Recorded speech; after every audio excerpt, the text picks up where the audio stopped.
When you check the video files on your GDR, you are unable to find or save the video files and you just assume that your device is broken.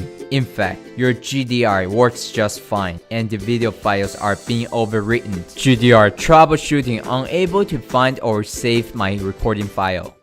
The following 2 steps will solve your problem. The size of the memory card might be too small, which results in overwriting the video files. If you want to save the video files, please switch to a larger size of memory card. The rule of overwriting. Oldest video at first. Protected video at last. When GDR detects any serious collisions happen, it will immediately save the current recording file as a protected video. To avoid overwriting, you must manually save the video files that you need. Please check the list of compatible memory cards to ensure that your memory card works for GDR.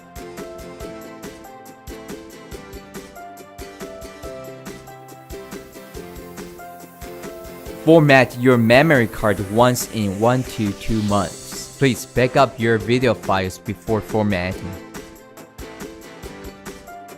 You may also watch tutorial GDR Dashcam Use and Care to learn how to format memory card. These are the reasons why you are unable to find or save the video files on GDR. Thank you for watching.